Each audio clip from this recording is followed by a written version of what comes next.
Section C question number 11, इसमें आपको SQL queries लिखनी है। कुछ इस तरह का आपका क्वेश्चन होगा। 4 एसक्यूएल क्वेरीज आपको लिखनी होंगी, 1 मार्क ईच। मोस्ट प्रॉब्ली आपको 2 टेबल दिए होंगे जिसमें से आपको क्वेरीज को लिखना है। तो जो स्टेटमेंट्स दी होंगी वो रिजल्ट आपको अटेन करना है और उसके लिए आपको एसक्यूएल सिंटैक्स में क्वेरी को लिखना है। सो स्टार्ट करते हैं सबसे पहले क्वेरी से। To display the average salary of all employees department wise. तो सबसे पहले आपको ध्यान देना है कि आपको करना क्या है, आपको डिस्प्ले करना है, राइट। डिस्प्ले के लिए सिलेक्ट कमांड का यूज़ करेंगे हमेशा, सिलेक्ट स्टेटमेंट का, राइट। और यहाँ पे लिखा है डिपार्टमेंट वाइज, है ना। तो आपका रिजल्ट कैसा होना चाहिए, आपका रिजल्ट कुछ ऐसा होना चाहिए कि डिपार्टमेंट का नाम हो,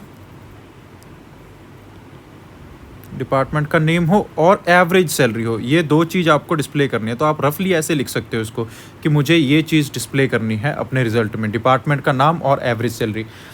ये ध्यान रखना है कि इसमें आपको क्वेरी लिखनी है, आपको आउटपुट नहीं शो करने। ये मैं जस्ट फॉर दी क्लैरिफिकेशन आपको समझाने के लिए ये लिख रहा हूँ कि आपका रिजल्ट किस तरह का होगा इस क्वेरी का, कि आपको डिपार्टमेंट का जो नाम है वो लिखना है और जो एवरेज सैलरी है एम्प्लॉयज़ की वो लिखनी है, वो डिस्प्ले करवानी है, फेच करवानी है।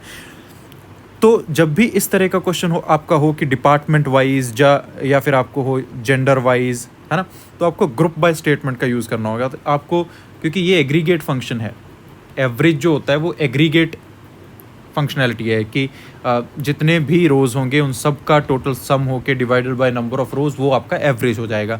अब हर डिपार्टमेंट का अलग से एवरेज आपको दिखाना है तो आपको ग्रुप बाय यूज़ करना पड़ेगा। तो कैसे लिखेंगे इसको, सिंपल है, आप लिखोगे सिलेक्ट, क्या क्या सिलेक्ट करना है हमें, डिपार्टमेंट का नाम, और डिपार्टमेंट का नाम कहाँ पे है, यहाँ पे है डिपार्टमेंट नेम। और ये आपको ध्यान रखना है कि यहाँ पे डिपार्टमेंट नेम यहाँ पे है और जो एवरेज सैलरी है वो आपको यहाँ से उठानी पड़ेगी, राइट, सैलरी वहाँ पे है। तो सबसे पहले तो आपको 2 टेबल से डाटा फेच करना है। तो क्या क्या फेच करना है आपको, select department name comma average of salary, ये 2 चीज़ आपको फेच करनी है, राइट।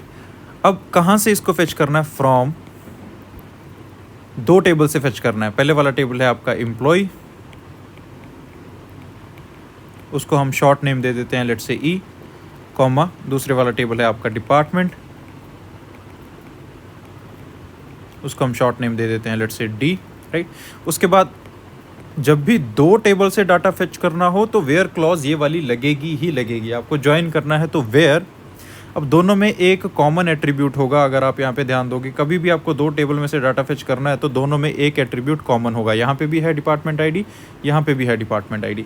तो इसके बेस पे आपको इसका एक ज्वाइन करना होगा, where E dot department ID is equal to D dot department ID, right. ये आपको कंपलसरी है करना, ये वाला वेयर क्लॉज लगाना जब भी आप 2 टेबल में से डाटा ले रहे हो, राइट। अब इस डाटे को आपको जब फेच कर लिया तो फर्दर आपको क्या करना है, आपको डिपार्टमेंट वाइज एवरेज सैलरी दिखानी है। तो आपको इसको क्या करना है, ग्रुप बाय। अब ग्रुप बाय क्या करना है, डिपार्टमेंट नेम, दैट्स ऑल। तो this is the query, the answer to this. सबसे पहले क्या है, to display the average salary of all employees department wise, right. तो आपको क्या करना है, डिपार्टमेंट अब ये है कि अगर यहाँ पे हम अज्यूमिंग कि डिपार्टमेंट वाइज में मुझे डिपार्टमेंट का नाम और सैलरी डिस्प्ले करनी है। अगर इसी क्वेरी को मुझे लिखना होता, लेट्स से अगर कोई ऐसे लिख देगा इसको, ये समझ के कि अगर मैं ये लिखूँ कि डिपार्टमेंट की आईडी और उसकी एवरेज सैलरी दिखा दूँ तो भी चलेगा, राइट, डिपार्टमेंट आईडी और एवरेज सैलरी से। तो आपको 2 टेबल में से फेच करने की ज़रूरत नहीं है। तो आप सिंपली लिख सकते हो select department ID comma average of salary from, क्योंकि ये डिपार्टमेंट आईडी और सैलरी आपको एक ही टेबल में मिल जाएंगे, आपको सिर्फ एम्प्लॉय टेबल से फेच करना है, फ्रॉम एम्प्लॉय। और आपको क्या कर देना है, इसको group by department ID, right. तो आपका आंसर क्या आ जाएगा, डिपार्टमेंट आईडी लिखी होगी और एवरेज सैलरी उस डिपार्टमेंट की है वो आ जाएगी, राइट। वो भी डिपार्टमेंट वाइज एवरेज सैलरी ही है, लेकिन जो यहाँ पे क्वेश्चन एक्सपेक्ट कर रहा है आपसे, एग्जामिनर एक्सपेक्ट कर रहा है वो ये कि डिपार्टमेंट का नाम हो और एवरेज सैलरी हो, राइट। तो उसके लिए ये वाला आंसर करेक्ट रहेगा आपका।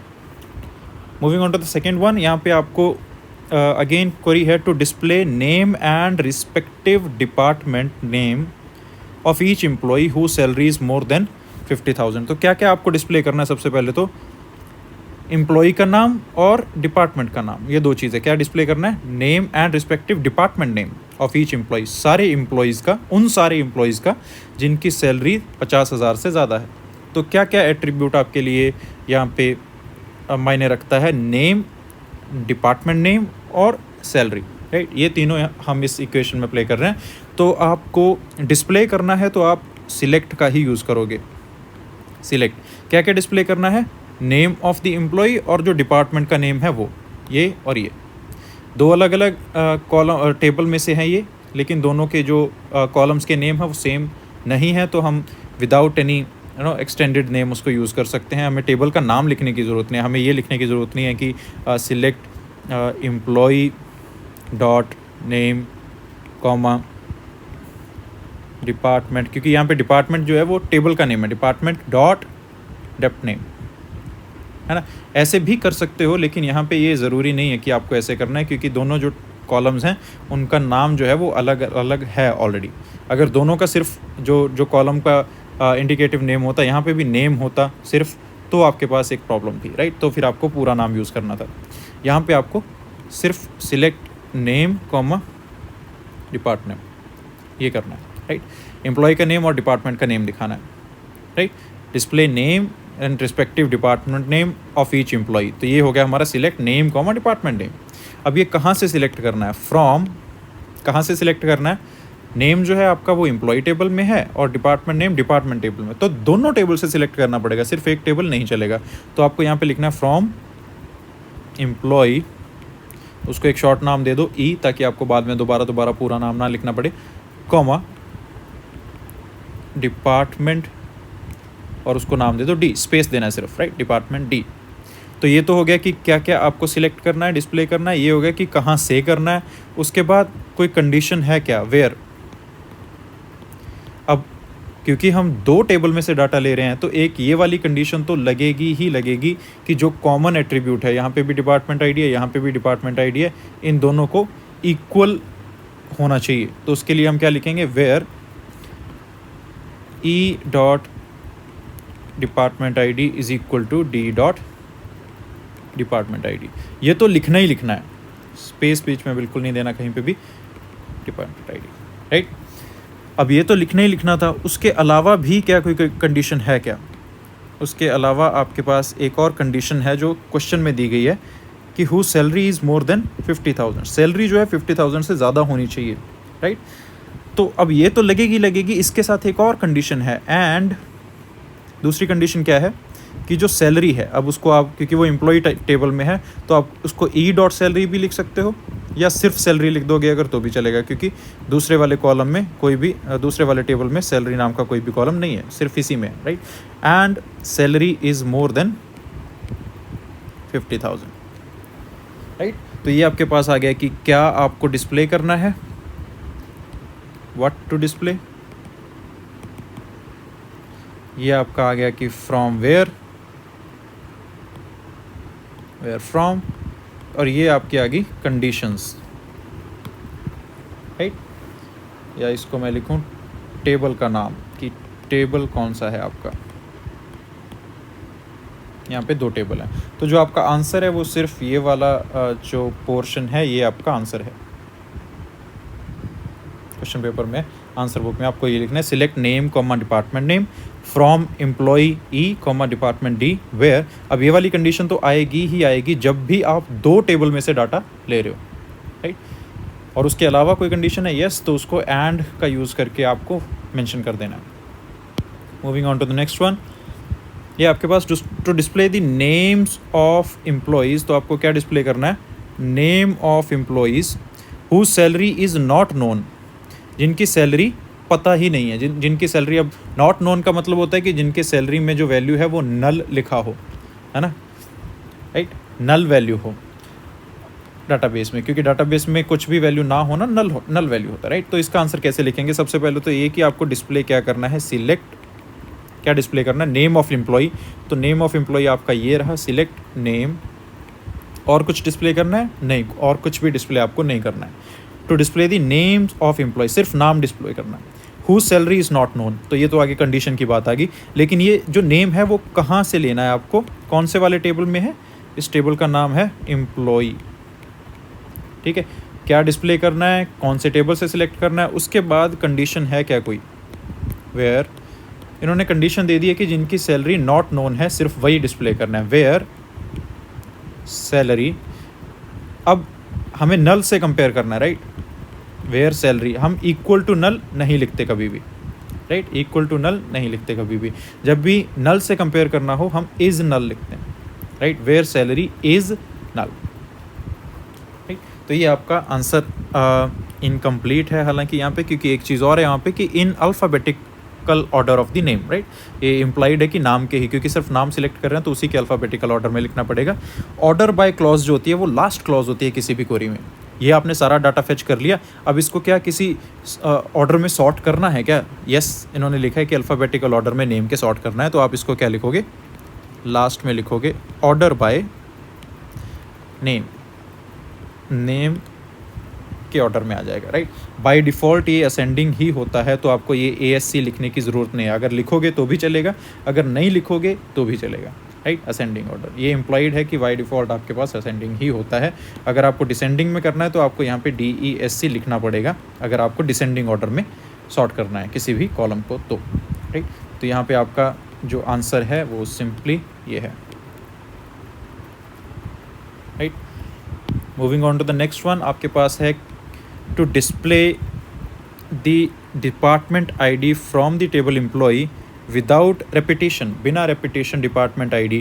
अब ये वाला जो टेबल है, हम पूरा अगर टेबल देखें तो इसमें यहाँ पे ये डिपार्टमेंट ID जो है ये भी है, ये भी है, 01, 02, 03, 04, यहाँ पे फिर 01 है, राइट। डिपार्टमेंट ID रिपीट भी हो रही है, हमें विदाउट रेपिटेशन इसको डिस्प्ले करना है, बिना रिपीट किए डिस्प्ले करना है। अब जब भी किसी चीज़ को बिना रिपीट किए आपको डिस्प्ले करना है, किसी कॉलम की वैल्यू को, तो आपको क्या करना है, सिंपली सिलेक्ट, क्या चीज़ सिलेक्ट करनी है आपको, डिपार्टमेंट ID। लेकिन आप चाहते हो कि उसमें कोई भी रिपीटेड वैल्यू ना हो। अगर आपको किसी भी कॉलम में रिपीटेड वैल्यू नहीं चाहिए तो आप उसके सामने लिख सकते हो distinct, right. Select distinct, DISTINCT, distinct department ID, right. Distinct मतलब जो नॉन रिपीटिव हो, जिसमें रेपिटेशन ना हो, जो हर वैल्यू जो होगी वो एक डिस्टिंक्ट, एक यूनिक वैल्यू होगी। Select distinct department ID। और कुछ सिलेक्ट करना है, नहीं करना है। कहाँ से करना है, ये एम्प्लॉय टेबल से, दैट्स ऑल, और कुछ भी है ही नहीं, कोई कंडीशन नहीं है, कोई कुछ नहीं, right. Select distinct department ID from employ, right. तो ये 1 मार्क ईच आपकी क्वेरीज हैं, जिसमें आपकी क्वेरी करेक्ट होगी तो आपको फुल मार्क्स मिलेंगे, अगर आपकी क्वेरी करेक्ट नहीं है तो आपको मार्क्स नहीं मिलेंगे। उसके बाद कुछ और क्वेरीज देख लेते हैं जो हो सकती हैं, ये एक सैम्पल था। इसके अलावा क्या जो भी पॉसिबल क्वेरीज हो सकती हैं इस क्वेश्चन में, थोड़ा सा उसका रिव्यू ले लेते हैं। आपके पास ये हो सकता है कि to increase the salary by, अभी तक आपके पास था कि सिर्फ डिस्प्ले करना है, ये क्वेरी है, ये वाला part, to increase the salary by 1000 for those employees whose name starts with S, कि जिन एम्प्लॉयज़ का नाम S से शुरू होता है उनकी सैलरी में 1000 रुपये बढ़ा देने हैं, राइट। अब क्या करना है आपको, सैलरी यहाँ पे जैसे अगर 1000 लिखा है तो उसमें 1000 ऐड करके यहाँ पे कितना आ जाएगा, 2000 आ जाएगा, राइट। ऐसा कुछ करना है आपको। तो कहाँ पे चेंज हो रहा है, किसी रो में चेंज हो रहा है। जब भी आपको किसी रो में चेंज करना है तो हम कमांड कौन सी यूज़ करते हैं, अपडेट, राइट, अपडेट यूज़ करेंगे। अपडेट के बाद आप लिखते हो टेबल का नाम, तो टेबल का नाम हमारा क्या है, अपडेट एम्प्लॉय। इसके बाद हमेशा कीवर्ड आता है सेट, आपको क्या करना है, सेट करना है किसी चीज़ को, किस चीज़ को, यहाँ पे सैलरी को। Set salary is equal to, क्या उसकी वैल्यू होगी, ये बोलें कि इंक्रीज़ द सैलरी बाय 1000, जितनी पहले थी वैल्यू उसमें 1000 ऐड कर दो। तो पहले जितनी थी वो लिख लो, पहले सैलरी थी उसमें 1000 ऐड कर दो। तो नई वाली जो सैलरी की वैल्यू क्या हो जाएगी, पुरानी वाली सैलरी की वैल्यू प्लस 1000। अब ऐसा करोगे तो सबके लिए चेंज हो जाएगा, लेकिन हमें सबके लिए नहीं करना है, हमें सिर्फ उनके लिए करना है whose name starts with S। तो नाम वाला जो कॉलम है उस पर एक कंडीशन लगी हुई है, ये वाले नेम वाले कॉलम पे, तो आपको वो कंडीशन भी साथ में लिखनी है कि वेयर नेम, अब स्टार्ट्स विद S मतलब एक रेगुलर एक्सप्रेशन है, तो रेगुलर एक्सप्रेशन के लिए हम यूज़ करते हैं लाइक के बाद आपको रेगुलर एक्सप्रेशन लिखना है। अब कुछ भी चीज़ एस से स्टार्ट हो रही हो तो स्टार्टिंग में एस है, उसके बाद कुछ भी हो, ये आपका रेगुलर एक्सप्रेशन आ गया। Update employ, set salary is equal to salary plus 1000, where name like S और उसके बाद परसेंट साइन आ गया। Percent means any number of character, any number of times, right. Second आ गया आपके पास to add one more column gender with char one data type to the table employ. इस एम्प्लॉय टेबल में आपको एक कॉलम ऐड करना है कोई, राइट। अब कोई कॉलम ऐड अगर करना है तो आपको मतलब कॉलम में चेंज करना है, कॉलम टेबल के स्ट्रक्चर में चेंज करना है, तो आपको कमांड जो यूज़ करनी है वो है अल्टर, राइट। Alter table. उसके बाद आपको टेबल का नाम लिखना है, कौन सा टेबल आप अल्टर कर रहे हो, employee table, alter table employee. अब क्या करना है इसमें, आप या तो ऐड कर सकते हो या ड्रॉप कर सकते हो या मॉडिफाई कर सकते हो। यहाँ पे आपको क्या करना है, ऐड करना है कॉलम, राइट। ऐड, अब कॉलम का नाम इन्होंने दिया है क्वेश्चन में जेंडर, तो आप लिखो जेंडर और उसके बाद उसकी डाटा टाइप जो दी हुई है वो है कैर 1, दैट्स ऑल। तो ये इसका आंसर हो जाएगा। उसके बाद अगला क्वेश्चन आपका आ गया कि to display total number of employees in each department. तो आपका क्या है कि आपको डिस्प्ले करना है कुछ, जब भी कुछ डिस्प्ले करना है तो आपकी कमांड होगी सिलेक्ट। अब आप अपर केस में लिखो, लोअर केस में लिखो, डजेंट मैटर। एक सिंगल लाइन में लिखो क्वेरी, या फिर जैसे यहाँ पे हमने मल्टीपल लाइंस में लिखा है वैसे लिखो, डजेंट मैटर, राइट। आपकी क्वेरी सही होगी, चाहे आप सिंगल लाइन में लिखो, चाहे मल्टीपल लाइंस में लिखो, चाहे आप अपर केस में लिखो, लोअर केस में लिखो, इट्स केस इनसेंसिटिव। अब यहाँ पे डिस्प्ले करना है, क्या डिस्प्ले करना है, number of employees in each department. Her department में कितने नंबर ऑफ एम्प्लॉयज़ हैं, राइट। अब इसका डाटा जो है आपका वो दो टेबल्स में से फेच होगा, क्योंकि एम्प्लॉय जो हैं वो कहाँ पे हैं, एम्प्लॉय टेबल में, और डिपार्टमेंट का नाम डिपार्टमेंट टेबल में है, राइट। तो कैसे फेच करोगे आप, select department name comma count star, right. Department name और उसमें आगे कितने एम्प्लॉयज़ हैं, काउंट स्टार, मतलब हर डिपार्टमेंट में आगे कितनी रोज़ हैं। तो ये काउंट स्टार जो होता है, जब भी आप ग्रुपिंग करते हो तो हर ग्रुपिंग का जो काउंट है वो इम्प्लिसिटली स्टोर्ड होता है MySQL में, राइट। तो जो भी काउंट होगा कि हर ग्रुप में कितनी रोज़ हैं, वो अगर आप नहीं भी फेच कर रहे हो तो भी वो होता ही होता है। अगर यहाँ पे तो हमें चाहिए तो हम लिख रहे हैं कि हमें ये भी फेच करना है कि हर ग्रुपिंग में कितनी रोज़ हैं। तो आप लिखोगे select department name comma count star from employee comma department D. अब पहले वाली कंडीशन तो आएगी ही आएगी जो हमने लिखी थी कि where E dot department ID is equal to D dot department ID। उसके साथ साथ आपको क्या करना है, आपको करना है group by department name, that's all, right. Group by department name करना है तो आपका रिजल्ट आएगा, डिपार्टमेंट नेम होगा और काउंट स्टार होगा कि कितने एम्प्लॉयज़ हैं। लास्ट आ गया आपका display number of employees in each designation. अब इस केस में हमारे पास अगर आप देखो ध्यान से तो डेजिग्नेशन भी एम्प्लॉय टेबल में ही है और हर रो एक एम्प्लॉय के लिए है। तो कितने एम्प्लॉय हैं और क्या डेजिग्नेशन है वो एक ही टेबल में है, तो हमें दो टेबल से डाटा फेच नहीं करना है, सिर्फ एक टेबल से फेच करना है। लेकिन हर डेजिग्नेशन के लिए कितने एम्प्लॉय हैं वो शो करना है, और सिर्फ तभी शो करना है अगर वो जो नंबर है वो एक से ज़्यादा है। अब ये हमें वेयर कंडीशन लगा के हम यूज़ नहीं कर सकते, क्योंकि ये ग्रुपिंग के बाद की कंडीशन है। जब आप ग्रुपिंग कर लोगे, जब आप डेजिग्नेशन पे, उसके बाद जिस ग्रुप में नंबर ऑफ रोज़ जो काउंट है मोर देन 1 है वही शो करना है। तो इसको कैसे लिखेंगे, सिलेक्ट, क्या क्या सिलेक्ट करना है आपको, डेजिग्नेशन कॉमा काउंट स्टार, कितने एम्प्लॉयज़ हैं, designation comma count star from, सिर्फ एक ही टेबल है, फ्रॉम एम्प्लॉय, इस टेबल से, राइट। और उसकी ग्रुपिंग करनी है group by designation, right, group by designation, क्योंकि जो हमें रिजल्ट शो करना है वो कुछ ऐसे शो करना है कि डेजिग्नेशन लिखी हो और उसके बाद काउंट स्टार लिखा हो, राइट। कि जैसे किसी की यहाँ पे डेजिग्नेशन है मैनेजर, राइट, तो यहाँ पे लिखा हो कि मैनेजर, और मैनेजर में कितने एम्प्लॉयज़ हैं, 2 हैं, 3 हैं, 5 हैं, जितने भी हैं, राइट। अब इस वाले केस में हमें रिजल्ट से कोई लेना देना नहीं है, हमें सिर्फ क्वेरी लिखनी है। तो हम लिखेंगे let me just raise this, हम लिखेंगे ग्रुप बाय डेजिग्नेशन। अब ग्रुपिंग करने के बाद हमें सिर्फ वैसा ग्रुप रखना है, सिर्फ वो ग्रुप रखना है जिसमें वो काउंट एक से ज़्यादा है, तो आप ये हैविंग का यूज़ करोगे यहाँ पे। आफ्टर ग्रुपिंग जब कोई भी कंडीशन आपको लगानी होती है तो आप हैविंग का यूज़ करते हो। हैविंग काउंट स्टार जो भी एग्रीगेट फंक्शन था, और हैविंग के साथ जो आप कंडीशन लगाते हो वो नॉर्मली एग्रीगेट फंक्शन पे लगाते हो। Having count star more than 1, that's all. ये आपकी क्वेरी रहेगी इसमें। I'll रीड इट आउट अगर किसी को नहीं समझ आ रहा है इसमें। तो सिलेक्ट डेजिग्नेशन, डेजिग्नेशन के लिए ये वाला आपका कॉलम नेम है, comma count star from employ, group by desig जो कि डेजिग्नेशन कॉलम के लिए नेम है desig, having count star greater than 1, right, this is star count star greater than 1, right. तो ऐसी कुछ क्वेरीज आएंगी आपके पास। जो क्वेश्चन पेपर्स आपके साथ ऑलरेडी शेयर्ड हैं डिफरेंट रीजन्स के, उनमें काफ़ी सारे ऐसे क्वेश्चंस हैं, काफ़ी सारे ऐसे एग्जांपल्स हैं। मोस्टली कॉमन से ही क्वेश्चंस होते हैं, थोड़ा सा टेबल डिफरेंट होंगे, लेकिन जो क्वेश्चन पूछा जाता है वो ऑलमोस्ट सिमिलर होता है। ये हमने जो 8 एग्जांपल्स की हैं इन्हीं में से कुछ होगा हमेशा, राइट। तो इनका प्रैक्टिस करिए, ज़्यादा से ज़्यादा प्रैक्टिस करिए क्वेश्चन अपने एग्ज़ाम से पहले, राइट। तो ये था आपका question number 11 section C, 4 marks. Thank you.